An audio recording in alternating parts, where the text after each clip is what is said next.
ನಾವು ತಿಂದ ಆಹಾರ ಹೇಗೆ ನಮ್ಮ ದೇಹದ ಅಂಗಾಂಗಗಳಿಗೆ ಬರುತ್ತೋ ನೋಡೋಣ. ನಾವು ತಿಂದ ಆಹಾರ ಎಸೋಫೋಗಸ್ನ ಮುಖಾಂತರ ಅಂದರೆ ಅನ್ನನಾಳದ ಮುಖಾಂತರ ಹೊಟ್ಟೆಗೆ ಸೇರುತ್ತದೆ. ಹೀಗೆ ಸೇರಿದ ಆಹಾರ ಅಲ್ಲಿರುವ ಹೈಡ್ರೋಕ್ಲೋರಿಕ್ ಆಸಿಡ್ನಿಂದ ಬೆರೆತು ಚಿಕ್ಕ ಚಿಕ್ಕ ಭಾಗಗಳಾಗಿ ವಿಂಗಡಣೆಯಾಗಿ ಸಣ್ಣ ಕರಳಿಗೆ ಬರುತ್ತದೆ. ಈ ಸಣ್ಣ ಕರಳಿನಲ್ಲಿ ಆಹಾರ ಜೀರ್ಣವಾಗಿ ಆಹಾರದಲ್ಲಿನ ಪೋಷಕಾಂಶಗಳು ಅಂದರೆ ಕಾರ್ಬೋಹೈಡ್ರೇಟ್ಸ್ಗಳು ಬಿಡುಗಡೆಯಾಗುತ್ತದೆ. ಆದರೆ ನಮ್ಮ ದೇಹ ಈ ಕಾರ್ಬೋಹೈಡ್ರೇಟ್ಸ್ಗಳನ್ನು ನೇರವಾಗಿ ತೆಗೆದುಕೊಳ್ಳುವುದಕ್ಕೆ ಆಗುವುದಿಲ್ಲ. ಇದಕ್ಕೆ ನಮ್ಮ ದೇಹ ಈ ಕಾರ್ಬೋಹೈಡ್ರೇಟ್ಗಳನ್ನು ಪರಿವರ್ತನೆ ಮಾಡುತ್ತದೆ. ಹೀಗೆ ಪರಿವರ್ತನೆಯಾಗುವುದೇ ಗ್ಲೂಕೋಸ್. ಹೀಗೆ ಆಹಾರದಿಂದ ಬಿಡುಗಡೆಯಾದ ಗ್ಲೂಕೋಸ್ ಸಣ್ಣ ಕರಳಿನಲ್ಲಿರುವ ವಿಲ್ಲಿ ಅನ್ನುವ ಕೂದಲಿನಂತಹ ಅಂಗಾಂಶಗಳಿಂದ ದೇಹದಲ್ಲಿರುವ ರಕ್ತದೊಳಗೆ ಸೇರಿ ದೇಹದ ಎಲ್ಲಾ ಅಂಗಾಂಗಗಳಿಗೆ ಸಂಚರಿಸುತ್ತದೆ. ಹೀಗೆ ಗ್ಲೂಕೋಸ್ ರಕ್ತದ ಮುಖಾಂತರ ಸಂಚರಿಸುತ್ತಾ ಪ್ಯಾಂಕ್ರಿಯಾಸ್ಗೆ ಹೋಗುತ್ತದೆ, ಅಂದರೆ ಮೇದೋಜೀರಕ ಗ್ರಂಥಿಗೆ ಹೋಗುತ್ತದೆ.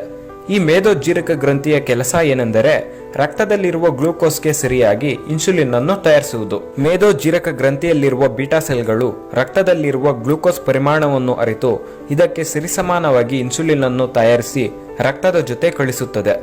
ಹೀಗೆ ರಕ್ತದ ಜೊತೆ ಗ್ಲೂಕೋಸ್ ಮತ್ತು ಇನ್ಸುಲಿನ್ ಬೆರೆತು ದೇಹದ ಎಲ್ಲಾ ಸೆಲ್ಗಳಿಗೆ ಅಂದರೆ ನಮ್ಮ ದೇಹದಲ್ಲಿರುವ ಪ್ರತಿಯೊಂದು ಕಣಕ್ಕೂ ಹೋಗುತ್ತದೆ. ಕಣದ ಹತ್ತಿರ ಈ ಇನ್ಸುಲಿನ್ ಬೀಗದ ರೀತಿ ಕೆಲಸ ಮಾಡುತ್ತದೆ.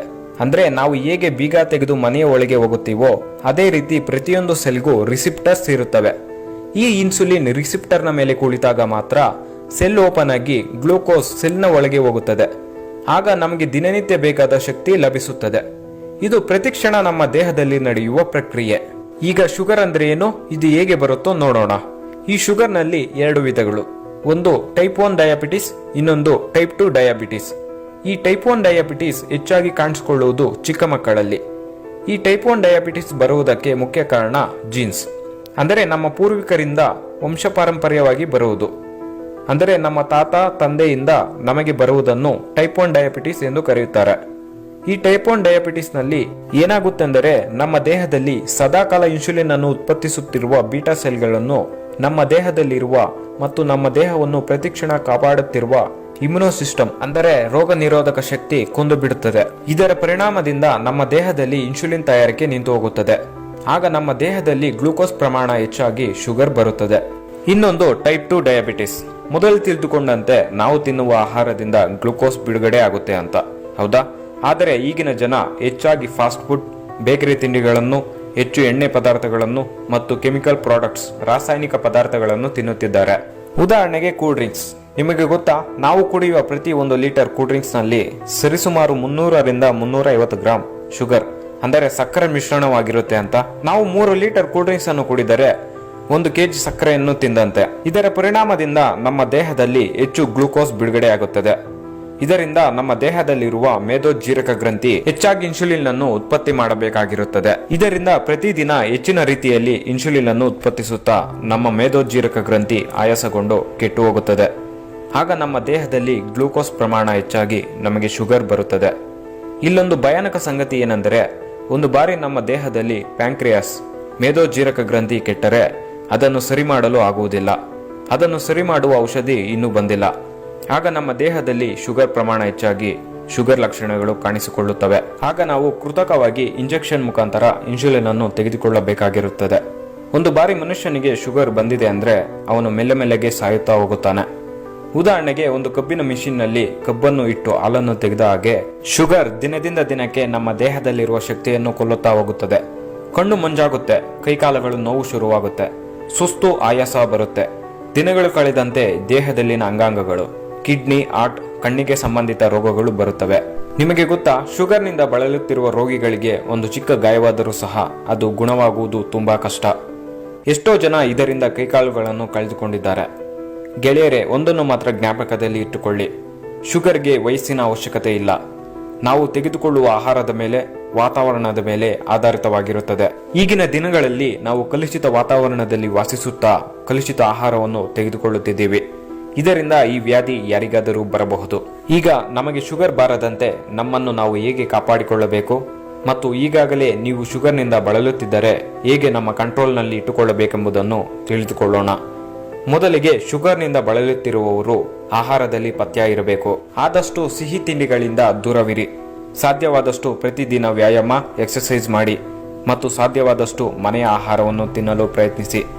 ಪ್ರತಿದಿನ ಎಲ್ಲರೂ ಕರಿಬೇವನ್ನು ತಿನ್ನುವುದನ್ನು ಅಭ್ಯಾಸ ಮಾಡಿಕೊಳ್ಳಿ, ಏಕೆಂದರೆ ಕರಿಬೇವು ಕಣ್ಣಿನ ದೃಷ್ಟಿ ದೋಷಗಳನ್ನು ನಿವಾರಿಸುತ್ತದೆ ಮತ್ತು ಗ್ಯಾಸ್ಟ್ರಿಕ್ ಸಂಬಂಧಿತ ಸಮಸ್ಯೆಗಳಿಗೆ ನಿವಾರಣೆ ನೀಡುತ್ತದೆ. ಪ್ರತಿದಿನ ತಪ್ಪದೆ ಸಮಯಕ್ಕೆ ಸರಿಯಾಗಿ ಔಷಧಿಗಳನ್ನು ತೆಗೆದುಕೊಳ್ಳಿ. ಈಗಿನ ಯುವ ಪೀಳಿಗೆ ಕಡ್ಡಾಯವಾಗಿ ತೆಗೆದುಕೊಳ್ಳಬೇಕಾದ ಎಚ್ಚರಿಕೆಗಳೇನೆಂದರೆ, ಈಗಿನ ಯುವ ಪೀಳಿಗೆ ಹೆಚ್ಚಾಗಿ ಹೊರಗಡೆ ಸಿಗುವ ಪಿಜ್ಜಾ, ಬರ್ಗರ್, ಫಾಸ್ಟ್ ಫುಡ್ಗಳನ್ನು ತಿನ್ನುತ್ತಿದ್ದಾರೆ. ಇದರಲ್ಲಿ ಹೆಚ್ಚಿನ ರೀತಿಯಲ್ಲಿ ಕ್ಯಾಲರಿಗಳು ಇರುತ್ತದೆ. ಇದರಿಂದ ದೇಹದಲ್ಲಿ ಹೆಚ್ಚಾಗಿ ಕೊಬ್ಬಿನಾಂಶ ಶೇಖರಣೆಯಾಗಿ ಸಮಸ್ಯೆಗಳು ಉಂಟಾಗುತ್ತದೆ. ಪ್ರತಿದಿನ ಕನಿಷ್ಠ 1 ಗಂಟೆ ಆದರೂ ಎಕ್ಸರ್ಸೈಸ್ ಮಾಡಿ. ಆದಷ್ಟು ದೇಹವನ್ನು ಫಿಟ್ ಆಗಿಟ್ಟುಕೊಳ್ಳಿ. ಶುಗರ್ನಿಂದ ನಿಮ್ಮನ್ನು ನೀವು ಕಾಪಾಡಿಕೊಳ್ಳಿ. ಶುಗರ್ ರೋಗಿಗಳು ಪ್ರತಿದಿನ 2 ಬಾರಿ ಇಂಜೆಕ್ಷನ್ ನಿಂದ ಇನ್ಸುಲಿನ್ ಅನ್ನು ತೆಗೆದುಕೊಳ್ಳಬೇಕು. ಪ್ರತಿ ಬಾರಿ ಇಂಜೆಕ್ಷನ್ ಅನ್ನು ತೆಗೆದುಕೊಂಡಾಗ ಅದು ಭಾರಿ ನೋವನ್ನು ಉಂಟು ಮಾಡುತ್ತದೆ. ಇದಕ್ಕೆ ನಮ್ಮ ವಿಜ್ಞಾನಿಗಳು ಪೇನ್ಲೆಸ್ ಇಂಜೆಕ್ಷನ್ಗಳನ್ನು ಕಂಡುಹಿಡಿದಿದ್ದಾರೆ. ವಿಗೋ ಇನ್ಸುಲಿನ್ ಡಿವೈಸ್, ಈ ಯಂತ್ರವನ್ನು ದೇಹದ ಯಾವ ಭಾಗದಲ್ಲಿ ಬೇಕಾದರೂ ಫಿಕ್ಸ್ ಮಾಡಬಹುದು. ಈ ಯಂತ್ರದಲ್ಲಿ ಯಾವುದೇ ಬ್ಯಾಟರಿ ವೈರ್ಗಳು ಇಲ್ಲ, ಕೇವಲ ಇನ್ಸುಲಿನ್ ಇರುತ್ತದೆ. ನಮ್ಮ ಚರ್ಮದ ಬೆವರು ಗ್ರಂಥಿಗಳ ಮುಖಾಂತರ ಈ ಇನ್ಸುಲಿನ್ ದೇಹದ ಒಳಗೆ ಹೋಗಿ ರಕ್ತದಲ್ಲಿ ಬೆರೆಯುತ್ತದೆ. 1 ದಿನಕ್ಕೆ ಒಂದನ್ನು ಉಪಯೋಗಿಸಿದರೆ ಸಾಕು, ಯಾವುದೇ ಇಂಜೆಕ್ಷನ್ಗಳ ಅವಶ್ಯಕತೆ ಇರುವುದಿಲ್ಲ. ಅಫ್ರೆಜಾ ಇನ್ಹೇಲಬಲ್ ಇನ್ಸುಲಿನ್, ಇದನ್ನು ಉಸಿರಾಟದ ಮುಖಾಂತರ ದೇಹದ ಒಳಗೆ ಕಳಿಸಬಹುದು. ಉಸಿರಾಟದ ಮುಖಾಂತರ ಶ್ವಾಸಕೋಶದಲ್ಲಿ ಸೇರಿ ರಕ್ತದಲ್ಲಿ ಬೆರೆಯುತ್ತದೆ. 1 ನಿಮಿಷದಲ್ಲಿ ರಕ್ತದೊಳಗೆ ಬೆರೆಯುತ್ತದೆ. 12 ನಿಮಿಷಗಳ ಒಳಗೆ ಕೆಲಸ ಮಾಡುತ್ತದೆ. ಇದನ್ನು ನೀವು ಯಾವಾಗ ಬೇಕಾದರೂ ತೆಗೆದುಕೊಳ್ಳಬಹುದು. ದಿನಕ್ಕೆ 2 ರಿಂದ 3 ಬಾರಿ ತೆಗೆದುಕೊಂಡರೆ ಸಾಕು, ಯಾವುದೇ ಇತರ ಇಂಜೆಕ್ಷನ್ಗಳ ಅವಶ್ಯಕತೆ ಇರುವುದಿಲ್ಲ. ಇನ್ಸುಲಿನ್ ಪಿಲ್, ಊಟ ತಿನ್ನುವ 5 ನಿಮಿಷದ ಮೊದಲು ಈ ಮಾತ್ರೆಯನ್ನು ತಿನ್ನಬೇಕು. ಈ ಮಾತ್ರೆ ನೇರವಾಗಿ ಸಣ್ಣ ಕರಳಿಗೆ ಹೋಗಿ ಅಲ್ಲಿ ಕರಗಿ ಅದರಲ್ಲಿನ ಔಷಧಿ ವಿಲ್ಲಿಯ ಮುಖಾಂತರ ದೇಹದ ರಕ್ತದೊಳಗೆ ಸೇರಿ ದೇಹದ ಎಲ್ಲ ಅಂಗಾಂಗಗಳಿಗೆ ಸೇರುತ್ತದೆ. ಇದು 3 ನಿಮಿಷದಲ್ಲಿ ರಕ್ತದೊಳಗೆ ಸೇರಿ ಕೆಲಸ ಮಾಡುತ್ತದೆ. ಇದನ್ನು ದಿನಕ್ಕೆ 2 ಬಾರಿ ತೆಗೆದುಕೊಂಡರಿಗೆ ನಾವು ತಿಂದ ಆಹಾರ ಹೇಗೆ ನಮ್ಮ ದೇಹದ ಅಂಗಾಂಗಗಳಿಗೆ ಬರುತ್ತೋ ನೋಡೋಣ.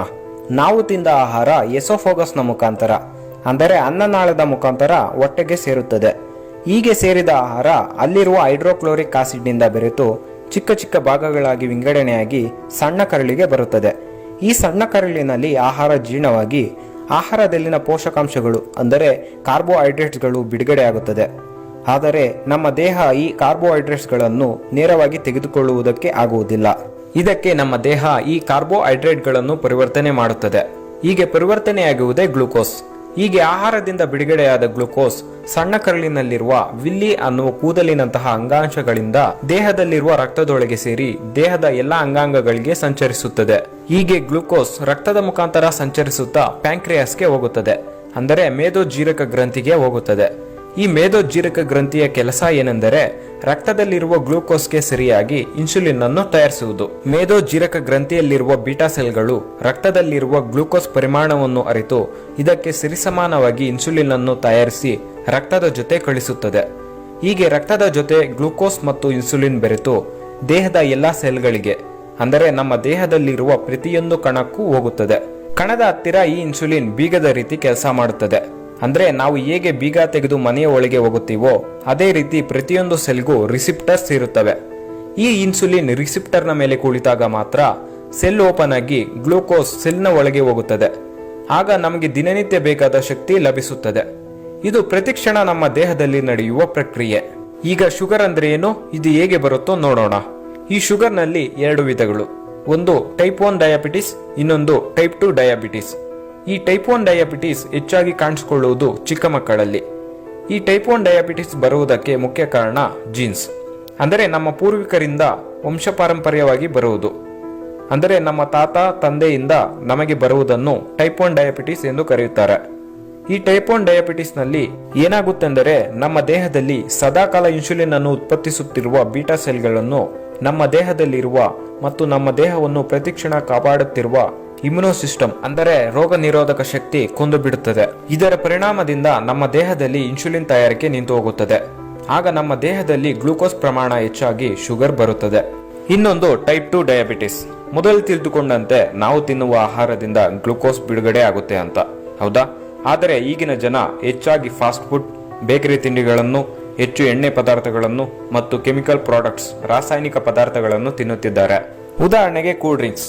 ನಿಮಗೆ ಗೊತ್ತಾ, ನಾವು ಕುಡಿಯುವ ಪ್ರತಿ 1 ಲೀಟರ್ ಕೂಲ್ ಡ್ರಿಂಕ್ಸ್ ನಲ್ಲಿ ಸರಿಸುಮಾರು 300 ರಿಂದ 350 ಗ್ರಾಂ ಶುಗರ್, ಅಂದರೆ ಸಕ್ಕರೆ ಮಿಶ್ರಣವಾಗಿರುತ್ತೆ ಅಂತ.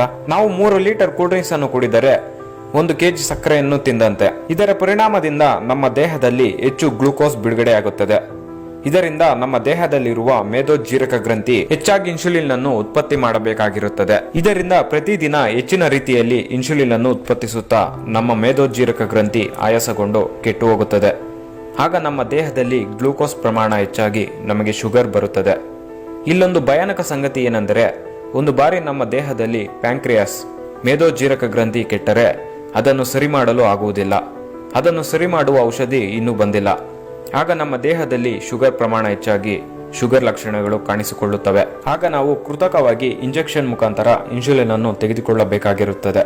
ಒಂದು ಬಾರಿ ಮನುಷ್ಯನಿಗೆ ಶುಗರ್ ಬಂದಿದೆ ಅಂದ್ರೆ ಅವನು ಮೆಲ್ಲೆಗೆ ಸಾಯುತ್ತಾ ಹೋಗುತ್ತಾನೆ.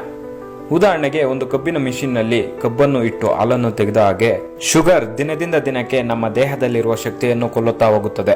ಕಣ್ಣು ಮಂಜಾಗುತ್ತೆ, ಕೈಕಾಲುಗಳು ನೋವು ಶುರುವಾಗುತ್ತೆ, ಸುಸ್ತು ಆಯಾಸ ಬರುತ್ತೆ. ದಿನಗಳು ಕಳೆದಂತೆ ದೇಹದಲ್ಲಿನ ಅಂಗಾಂಗಗಳು, ಕಿಡ್ನಿ, ಹಾರ್ಟ್, ಕಣ್ಣಿಗೆ ಸಂಬಂಧಿತ ರೋಗಗಳು ಬರುತ್ತವೆ. ನಿಮಗೆ ಗೊತ್ತಾ, ಶುಗರ್ನಿಂದ ಬಳಲುತ್ತಿರುವ ರೋಗಿಗಳಿಗೆ ಒಂದು ಚಿಕ್ಕ ಗಾಯವಾದರೂ ಸಹ ಅದು ಗುಣವಾಗುವುದು ತುಂಬಾ ಕಷ್ಟ. ಎಷ್ಟೋ ಜನ ಇದರಿಂದ ಕೈಕಾಲುಗಳನ್ನು ಕಳೆದುಕೊಂಡಿದ್ದಾರೆ. ಗೆಳೆಯರೇ, ಒಂದನ್ನು ಮಾತ್ರ ಜ್ಞಾಪಕದಲ್ಲಿ ಇಟ್ಟುಕೊಳ್ಳಿ, ಶುಗರ್ಗೆ ವಯಸ್ಸಿನ ಅವಶ್ಯಕತೆ ಇಲ್ಲ. ನಾವು ತೆಗೆದುಕೊಳ್ಳುವ ಆಹಾರದ ಮೇಲೆ, ವಾತಾವರಣದ ಮೇಲೆ ಆಧಾರಿತವಾಗಿರುತ್ತದೆ. ಈಗಿನ ದಿನಗಳಲ್ಲಿ ನಾವು ಕಲುಷಿತ ವಾತಾವರಣದಲ್ಲಿ ವಾಸಿಸುತ್ತಾ ಕಲುಷಿತ ಆಹಾರವನ್ನು ತೆಗೆದುಕೊಳ್ಳುತ್ತಿದ್ದೇವೆ. ಇದರಿಂದ ಈ ವ್ಯಾಧಿ ಯಾರಿಗಾದರೂ ಬರಬಹುದು. ಈಗ ನಮಗೆ ಶುಗರ್ ಬಾರದಂತೆ ನಮ್ಮನ್ನು ನಾವು ಹೇಗೆ ಕಾಪಾಡಿಕೊಳ್ಳಬೇಕು ಮತ್ತು ಈಗಾಗಲೇ ನೀವು ಶುಗರ್ನಿಂದ ಬಳಲುತ್ತಿದ್ದರೆ ಹೇಗೆ ನಮ್ಮ ಕಂಟ್ರೋಲ್ನಲ್ಲಿ ಇಟ್ಟುಕೊಳ್ಳಬೇಕೆಂಬುದನ್ನು ತಿಳಿದುಕೊಳ್ಳೋಣ. ಮೊದಲಿಗೆ, ಶುಗರ್ನಿಂದ ಬಳಲುತ್ತಿರುವವರು ಆಹಾರದಲ್ಲಿ ಪಥ್ಯ ಇರಬೇಕು. ಆದಷ್ಟು ಸಿಹಿ ತಿಂಡಿಗಳಿಂದ ದೂರವಿರಿ. ಸಾಧ್ಯವಾದಷ್ಟು ಪ್ರತಿದಿನ ವ್ಯಾಯಾಮ, ಎಕ್ಸರ್ಸೈಸ್ ಮಾಡಿ ಮತ್ತು ಸಾಧ್ಯವಾದಷ್ಟು ಮನೆಯ ಆಹಾರವನ್ನು ತಿನ್ನಲು ಪ್ರಯತ್ನಿಸಿ. ಪ್ರತಿದಿನ ಎಲ್ಲರೂ ಕರಿಬೇವನ್ನು ತಿನ್ನುವುದನ್ನು ಅಭ್ಯಾಸ ಮಾಡಿಕೊಳ್ಳಿ.